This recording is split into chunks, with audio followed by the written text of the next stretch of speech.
Assalamualaikum warahmatullahi wabarakatuh.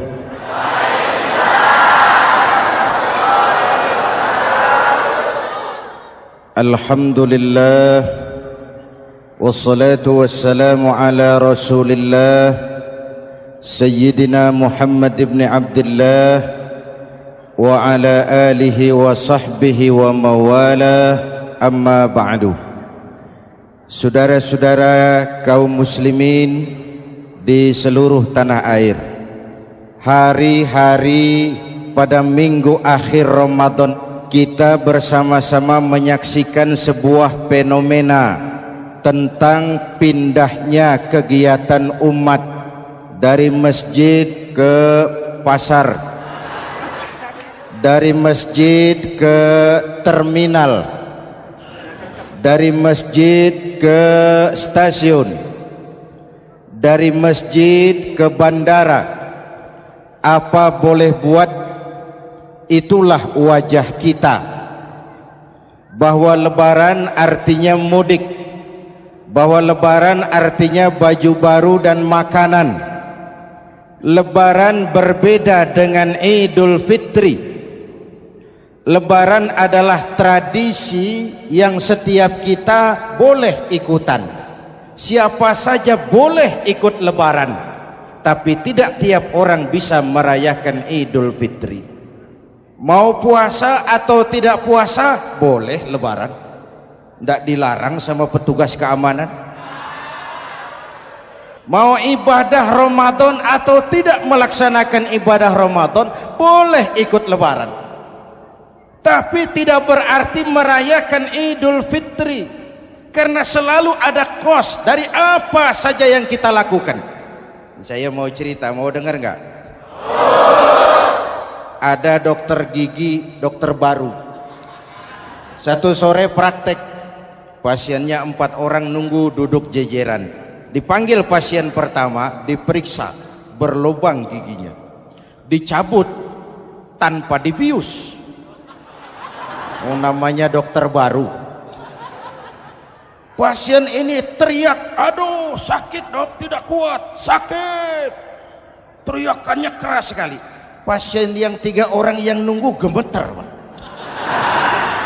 lari semua. Selesai dicabut, diobati, selesai, tanya, sudah selesai dok? Sudah mas. Berapa biayanya? 200.000. Loh, biasanya kan 50.000, kok 200.000? Biasanya sih memang 50.000, tapi siapa suruh kau teriak? Yang 3 lari.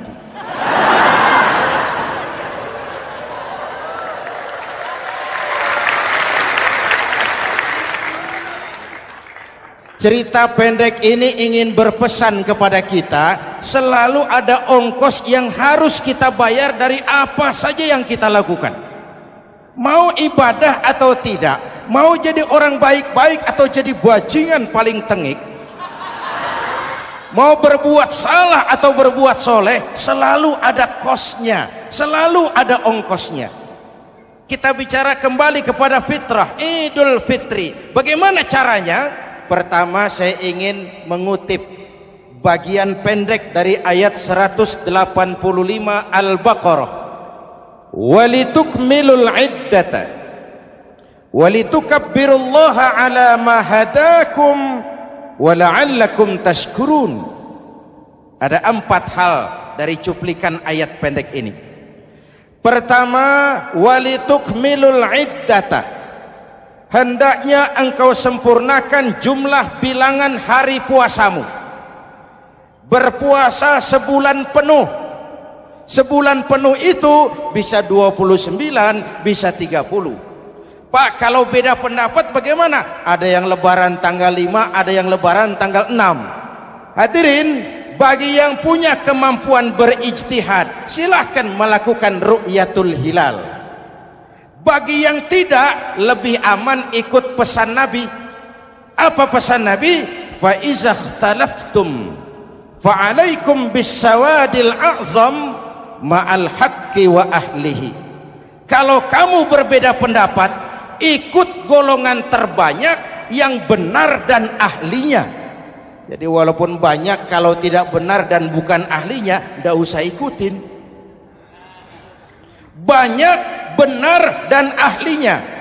Contoh, 100 insinyur berbeda pendapat dengan 10 kiai tentang doa kunut. Yang diikuti pasti 10 kiai, bukan 100 insinyur. Betul? Atau sebaliknya, 10 insinyur berbeda dengan 100 kiai tentang konstruksi jembatan. Yang diikuti tentu 10 insinyur, benar dan ahlinya. Maka yang paling aman, kita punya departemen agama.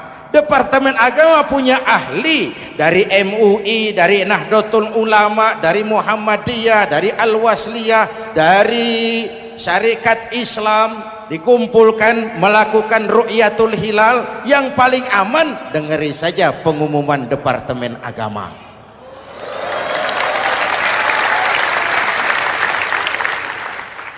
Tapi tetap menghormati mereka yang meyakini 1 Syawal jatuh pada tanggal 5. Beda boleh, marah jangan. Jelas? Saudara boleh suka tempe, tapi jangan menghina orang yang tidak suka tempe. Saudara boleh senang tahu, tapi jangan ngenyek karo wong yang senang tahu. Hadirin yang saya hormati, walitukmilul iddata, kalau mau kembali kepada fitrah, sempurnakan jumlah bilangan hari puasamu. Makna sempurnakan di sini 2, sempurnakan 1 bulan penuh dan sempurnakan semangat puasamu. Walaupun Ramadan berakhir, puasa jangan selesai. Kenapa? Tangan kita masih tetap terus puasa dari mengambil yang bukan milik kita. Lidah kita walaupun Ramadan sudah selesai tetap berpuasa dari memfitnah dan menggunjing orang lain. Kaki kita walaupun Ramadan sudah selesai tetap puasa dari berjalan ke tempat yang tidak baik. Perut kita tetap berpuasa dari kemasukan barang-barang yang haram. Sempurnakan semangat puasamu. Sikap disiplin, sikap jujur, merasakan kehadiran Allah dekat dalam hidup.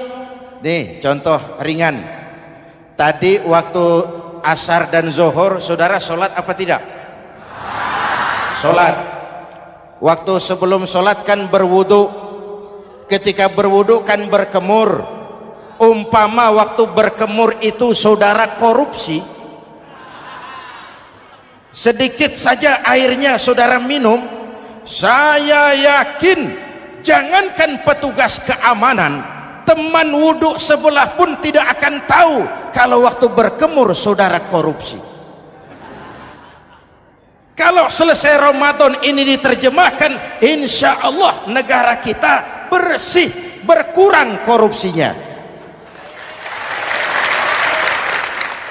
Hadirin yang saya cintai, saya kembali kepada pesan Al-Baqarah 185 tadi. Walitukmilul iddata, sempurnakan jumlah bilangan hari puasamu.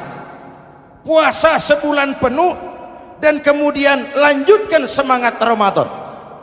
Disiplin, merasakan diri di bawah pengawasan Allah. Sekarang ini Allah ditekan. Kita iman dalam ucapan tapi sekuler dalam perbuatan. Tuhan cuma ada di masjid, di kantor Tuhan hilang, maka korupsi merajalela. Tuhan cuma ada di masjid, di pasar Tuhan hilang, maka timbangan tetap curang. Iman dalam ucapan tapi sekuler dalam perbuatan. Kalau jiwa dan semangat Ramadan kita bisa terapkan, insya Allah korupsi akan berkurang. Sekarang kan kita prihatin, yang tadinya teriak-teriak wong cilik malah ribut rumah mewah. Yang tadinya teriak-teriak rakyat kecil, sekarang malah ribut soal villa 5 miliar. Ini kan menyedihkan, memilukan dan memalukan. Tidak punya sense of crisis. Nah, saya juga nggak tahu apa itu. Udah dengerin aja, kenapa sih? Usil bener. Padahal ekonomi kita masih terpuruk, lapangan kerja sulit, jumlah pengangguran rata-rata 2 juta orang per tahun, lapangan kerja baru sulit terbuka karena investor jangankan yang dari luar mau masuk, yang di dalam siap-siap keluar. Terakhir kita dengar Sony, pabrik elektronik besar, mau cabut lagi, pindah invest ke Taiwan, menyusul pabrik silet yang di Ciputat itu. Ketika ditanya apa investasi di Cina lebih murah, tidak, dia bilang lebih mahal, cuma lebih pasti. Di Indonesia murah, cuma mejanya kebanyakan, biaya siluman, namanya siluman nggak karu-karuan, keluar uang banyak, urusan tidak pasti, capek. Disahkan undang-undang penyiaran yang justru ditolak oleh masyarakat penyiar sendiri.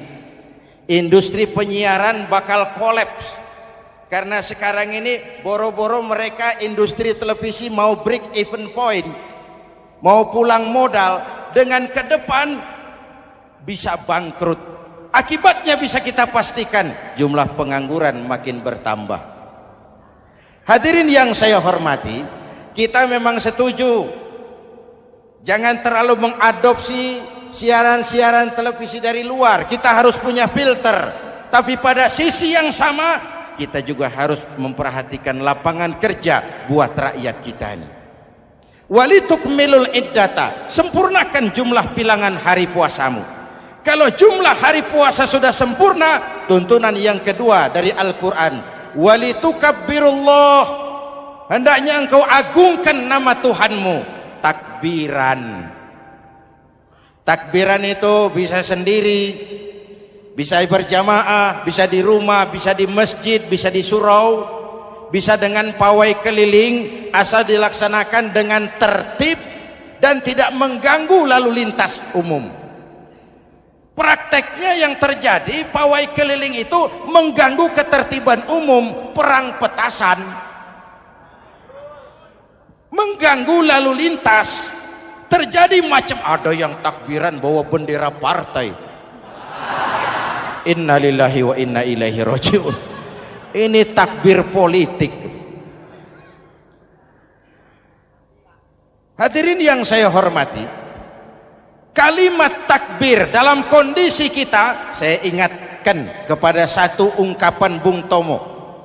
Bung Tomo, pelaku sejarah, tokoh 10 November yang dikenal sebagai Hari Pahlawan, dalam satu pidatonya saya ingat pernah berkata, andai kata tidak ada kalimat takbir, ini ungkapan Bung Tomo, andai kata tidak ada kalimat takbir, saya tidak tahu dengan apa saya harus menggerakkan putra-putra terbaik bangsa untuk bangkit berjuang melawan penjajah.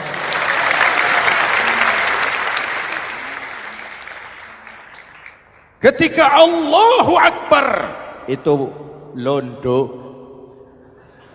kelihatannya kecil, meriam nggak meleduk. Dahulu orang-orang tua kita cuma ada 2 kata, merdeka atau mati. Tidak berpikir nanti kalau menang dan merdeka saya jadi wali kota di mana.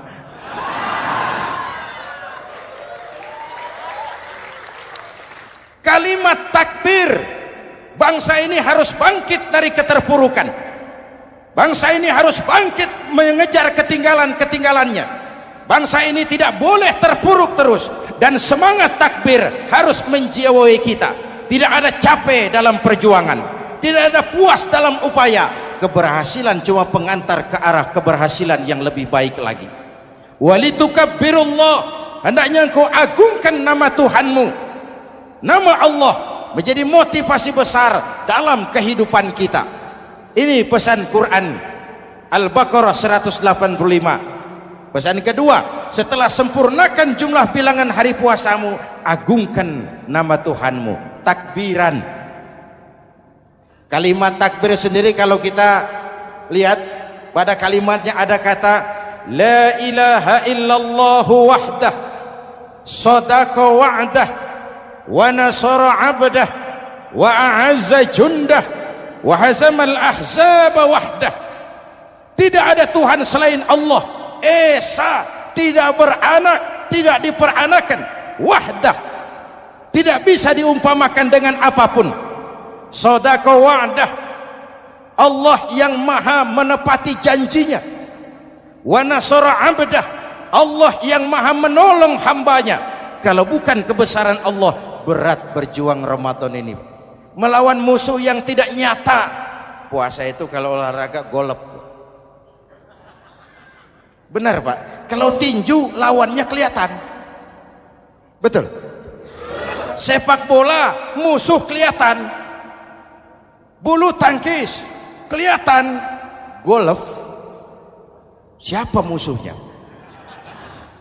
Itulah puasa, menghadapi musuh yang tidak kelihatan. Itu lebih berat daripada perjuangan mengangkat senjata, lebih berat daripada berjuang mengorbankan harta. Tapi kalau di bulan Ramadan saja Rasulullah menang dalam perang Badar, itu harus jadi sumber motivasi. Dengan kalimat takbir, dengan keagungan Allah, bangsa Indonesia harus bangkit dari keterpurukan.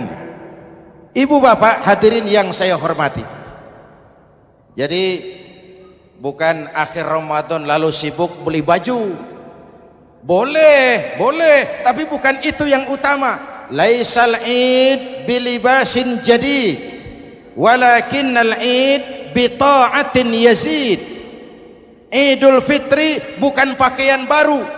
Idul Fitri adalah ketaatan yang meningkat, yang telah ditempa, digojlok, digembleng oleh Ramadan.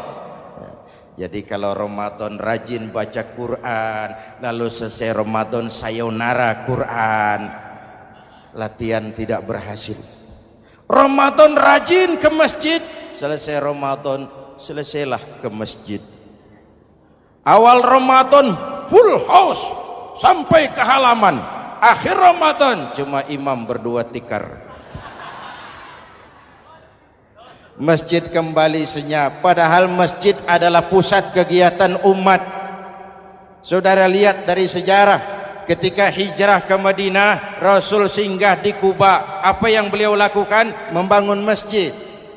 Ketika sampai di Madinah, kesibukan pertama beliau apa? Mencari rumah dinas? Bukan. Kesibukan pertama beliau mencari lokasi di mana membangun masjid. Isra dan Mi'raj, perjalanan besar dimulai dari masjid ke masjid. Ini indikasi masjid memang merupakan pusat kegiatan umat. Umat Islam dengan masjid seperti ikan dengan air, tidak boleh pisah. Ada ikan yang tidak betah di air? Ada. Ikan mau modar.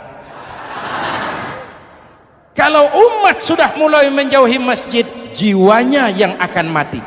Kalau jiwanya mati, jasadnya masih hidup, itu namanya bangkai berjalan.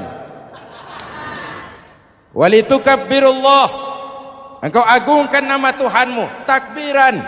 Setelah berjuang penuh, membina takwa, mengharap ridho, mengendalikan nafsu. Ingat loh, puasa itu bukan menghilangkan nafsu, mengendalikan, menempatkan pada tempatnya.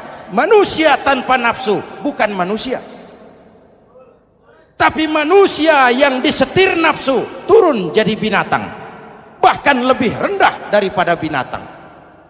Puasa ini menempatkan nafsu di tempatnya. Hai laki-laki, kamu nafsu sama perempuan? Betul Pak.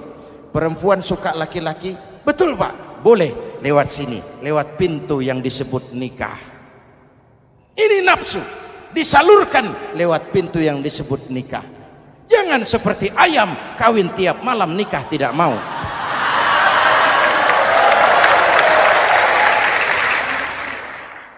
Hai manusia, nafsu kepada materi, kepengen kaya? Iya Pak, boleh. Usaha yang halal, jual beli yang halal. Wa ahallallahu al-bai'a wa harrama riba. Allah halalkan jual beli. Jangan ingin kaya lalu makan renten, ingin kaya lalu korupsi, ingin kaya lalu buka peternakan tuyul.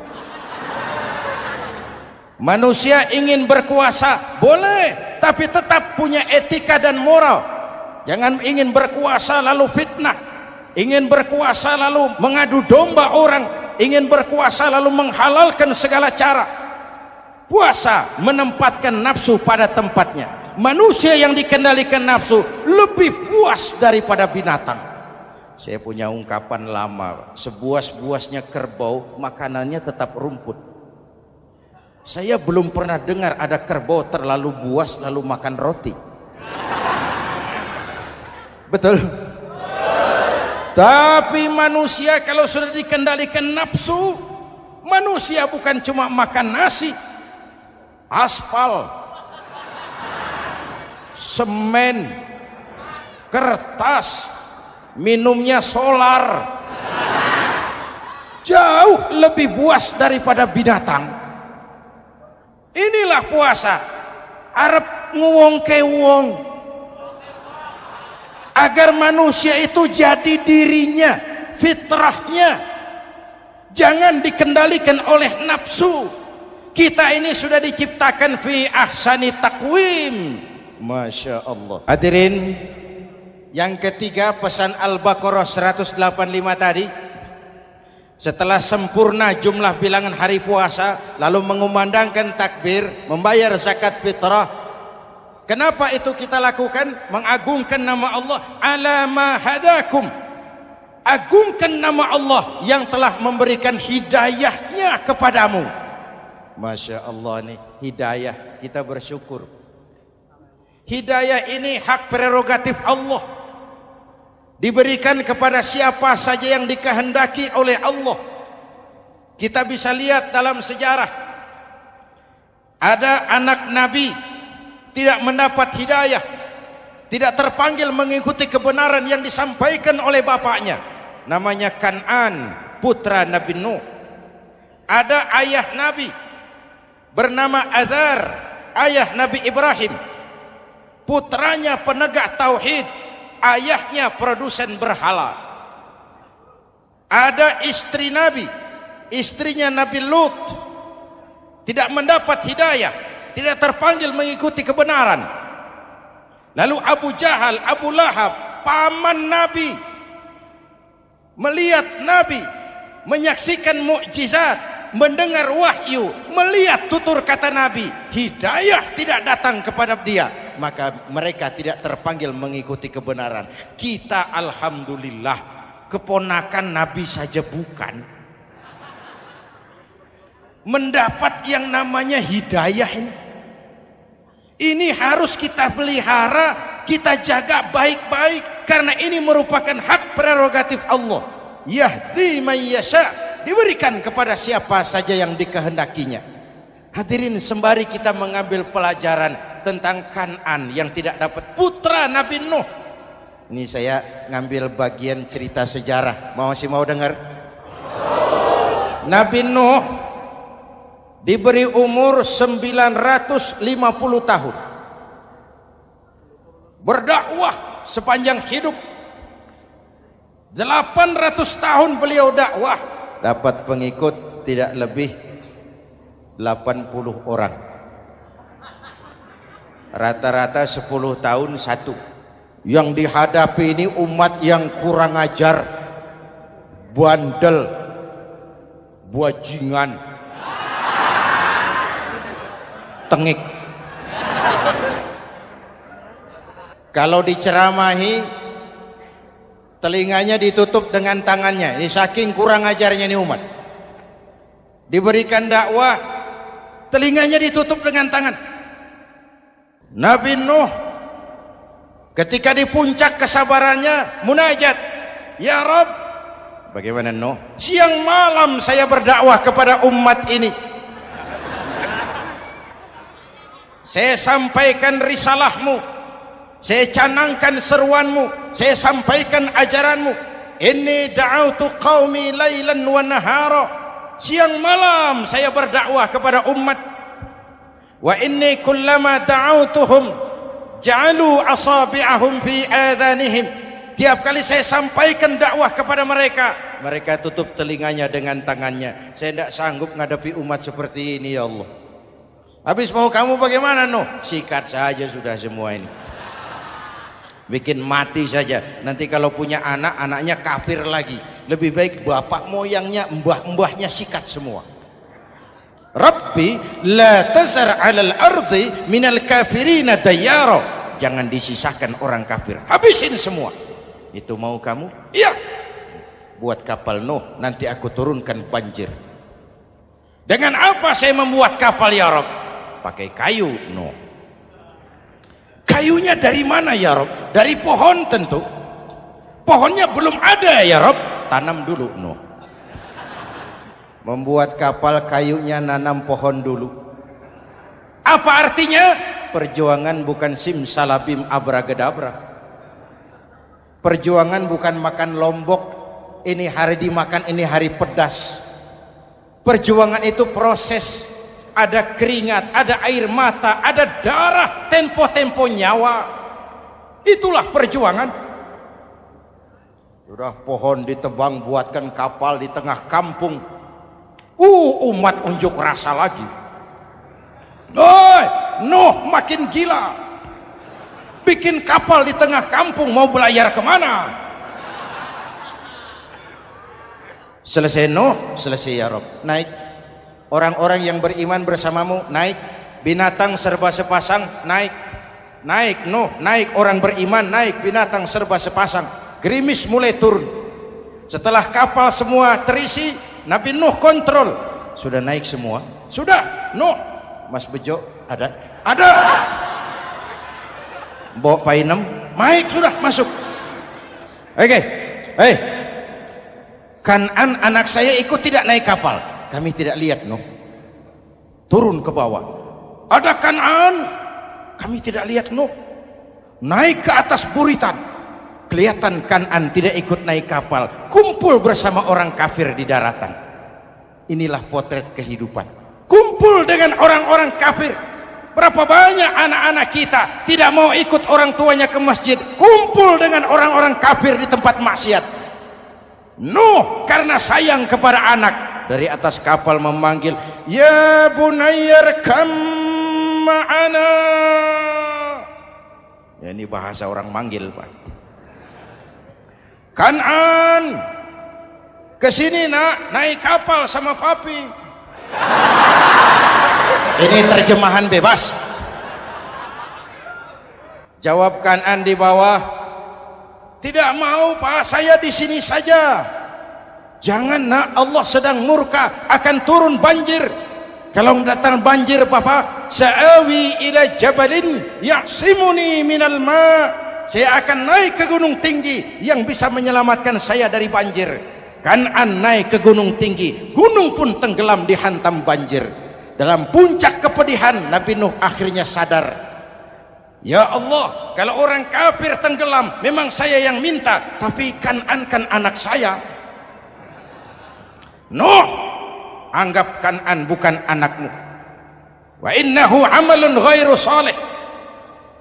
Nuh sadar, akhirnya bilang, ana urid wa anta turid wallahu fa'alun lima yurid. Aku punya kemauan, kau Kan'an punya kemauan, Allah juga punya kemauan. Kemauan Allah lah yang akhirnya jadi kenyataan. Nek sekarang juga kita ngadepi musim banjir. Bukan banjir air saja, banjir peradaban-peradaban yang masuk ke negeri kita. Banjir maksiat, banjir munkarot. Kalau kita sudah ke masjid, kita sudah naik kapal. Tolong kontrol anak-anak kita. Tolong kontrol tetangga kita. Ayo naik kapal. Banjir.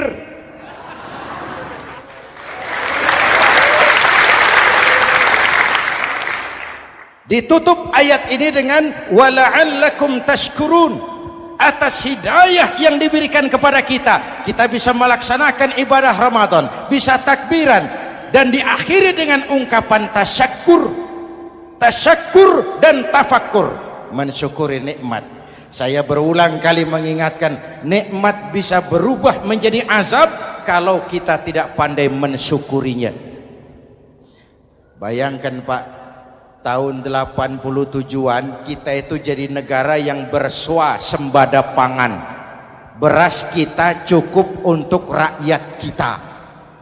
Sekarang kita jadi pengimpor beras terbesar. Kita beli beras ke Vietnam, kita beli beras ke Thailand, ke negara-negara yang lebih kecil dari kita. Kenapa? Karena sawah kita tanami gedung dan beton. La in syakartum la azidannakum wa la in kafartum inna adzabi lasyadid. Kalau kamu bersyukur, aku tambah nikmat. Kalau kamu ingkar, tidak pandai bersyukur, awas, azabku pedih. Maka ungkapan saya, orang kaya bisa masuk surga karena hartanya, orang kaya bisa masuk neraka juga karena hartanya. Syukur apa tidak syukur? Pejabat bisa masuk surga karena jabatannya, pejabat banyak yang masuk neraka juga karena jabatannya. Syukur apa tidak syukur?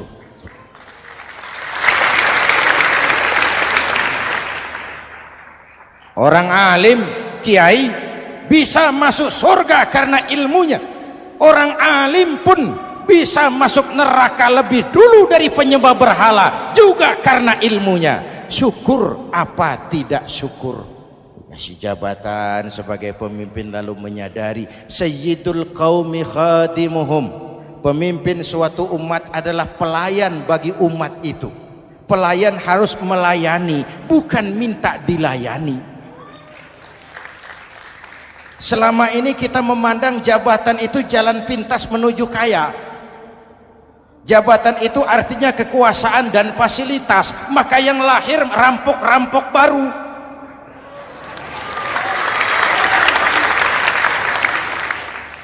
Jabatan adalah alat untuk pengabdian di tengah rakyat yang sedang susah, di tengah negara yang sedang terpuruk. Kita memerlukan pemimpin-pemimpin yang sadar sayyidul qaumi khadimuhum. Pemimpin suatu kaum adalah pelayan bagi kaum itu sendiri. Ibu bapak hadirin yang saya hormati, dengan mensyukuri itu maka makna Idul Fitri meresap kembali kepada fitrah kita sebagai manusia. Fitrah kesucian. Secara sederhana orang gambarkan kembali kepada fitrah seperti bayi baru dilahirkan oleh ibunya, bersih, suci, tanpa dosa, lantaran sudah dibersihkan oleh ibadah Ramadan. Tapi para ulama khalaf ada yang mengartikan fitrah itu kecenderungan kepada kebajikan, kecenderungan kepada kebaikan. Itu juga fitrah. Kembali kepada fitrah manusia, kecenderungan untuk berbuat baik. Kita lahir bayi tidak punya dosa, betul? Tidak ada dosa warisan dalam Islam. Kalau harta warisan ada, dosa warisan tidak. Karena itu dalam Islam juga tidak ada penebusan dosa. Kalau dosa bisa ditebus dengan uang, tentu Menteri Keuangan nomor 1 masuk surga.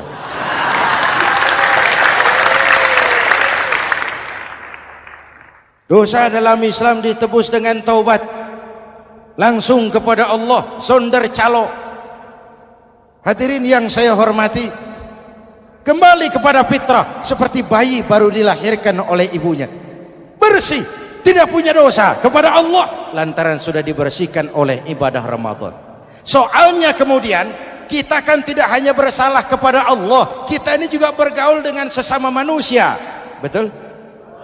Sebuah hadis, sahabat ditanya oleh Rasul, atadruna manil muflis? Saudara-saudara, tahu kamu siapa orang yang bangkrut? Oh Rasul, orang bangkrut yang tidak punya uang, orang bangkrut yang tidak punya harta. Salah kata Rasul, innal muflisa min ummati, yang bangkrut dari golongan umatku, yang besok di hari kiamat datang menghadap Allah dengan membawa pahala solat, membawa pahala zakat, membawa pahala haji, membawa pahala sedekah pada satu pihak. Sementara pada sisi yang lain sebelah kiri, orang ini juga datang membawa kesalahan karena pernah mencaci maki orang, pernah memfitnah orang, pernah memakan harta orang dengan cara yang zalim. Satu sisi bawa kebajikan, sisi lain bawa kesalahan. Kalau ini yang terjadi, bagaimana nasib kita, kata Nabi? Tuhan, ini pahala solat saya, ini solat yang wajib, ini yang sunnah, rawatibnya, nawafilnya. Datang orang, sebentar Tuhan, apa? Dia memang rajin solat, tapi saya pernah dicaci maki. Hancur nama saya, remuk hati saya. Di dunia saya tidak bisa membalas karena dia lebih berkuasa. Sekarang saya menuntut keadilan. Betul? Iya Tuhan. Sini, pahala solatmu kasih orang yang kau caci maki. Tuhan, ini pahala puasa saya, yang wajib Ramadannya, sunnah 6 hari Syawalnya, Senin Kemisnya. Ini Tuhan. Datang lagi, sebentar Tuhan. Kenapa? Dia memang rajin puasa, tapi saya pernah difitnah tanpa benar, dicorengkan arang ke dahi, hancur nama saya karenanya. Saya menuntut keadilan karena di dunia waktu itu cuma banyak pengadilan, tapi tidak ada keadilan. Benar? Benar. Ini pahala solatmu kasih orang yang kau fitnah. Tuhan, ini pahala zakat saya. Datang lagi, Tuhan, dia memang suka zakat, tapi korupsinya lebih besar dari zakatnya. Nuntut keadilan. Sini, pahala zakatmu kasih. Kalau habis pahala kebaikan, orang yang menuntut masih banyak, diambillah dosa orang yang kita sakiti, diberikan kepada kita. Pahala dipreteli, dosa diberikan. Apa enggak bangkrut? Ibarat orang dagang, modal habis, tagihan hutang datang terus. Kenapa? Orang ini cuma baik hubungannya kepada Allah, tapi tidak baik hubungannya dengan sesama manusia. Karena itu, dalam konteks dengan fitrah, manusia makhluk yang fitrah. Apa fitrah itu? Pertama, manusia makhluk yang bertuhan. Itu fitrah. Mengingkari Tuhan, mengingkari fitrah. Yang kedua, manusia makhluk sosial, zon politikan. Itu fitrah. Kita tidak bisa hidup sendiri. Betapa dan siapapun kita memerlukan yang lain.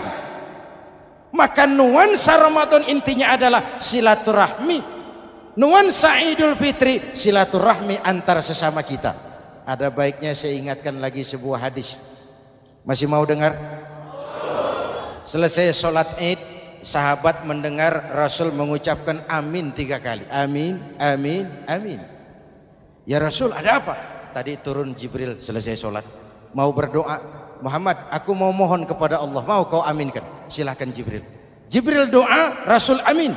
Doanya 3 macam permohonan, maka Rasul 3 kali mengucapkan amin. Kalau sudah Jibril yang doa, Rasul yang amin, apa iya doanya ditolak? Apa isi doanya? Yang pertama, ya Allah, doa malaikat Jibril, hari ini 1 Syawal, waktu itu doanya, saya mohon kepadamu, jangan engkau terima puasa dan ibadahnya anak yang durhaka kepada ibu bapaknya. Rasul mengucapkan amin. Renungan buat kita. Itu sebabnya barangkali sesibuk-sibuk di Jakarta masih mau mudik nemui orang tua. Yang kedua, ya Rabb, saya mohon kepadamu, jangan engkau terima puasa dan ibadahnya istri yang durhaka kepada suaminya. Amin. Kedengaran Bu? Ada ibu-ibu tanya, Pak, kalau suami yang durhaka sama istrinya bagaimana? Ah, hadisnya tidak menjelaskan itu, Bu.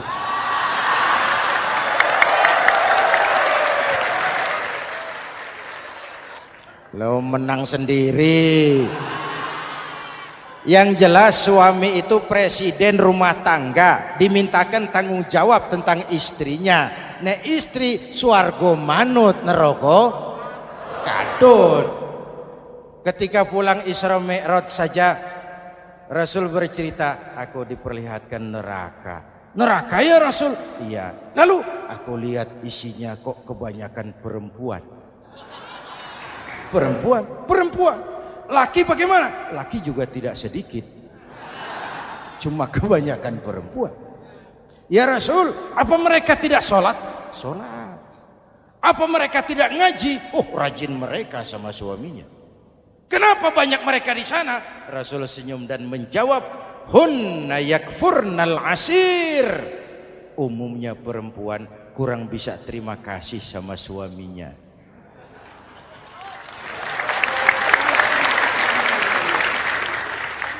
Ini penyakit turunan. Oi, ngaku oi.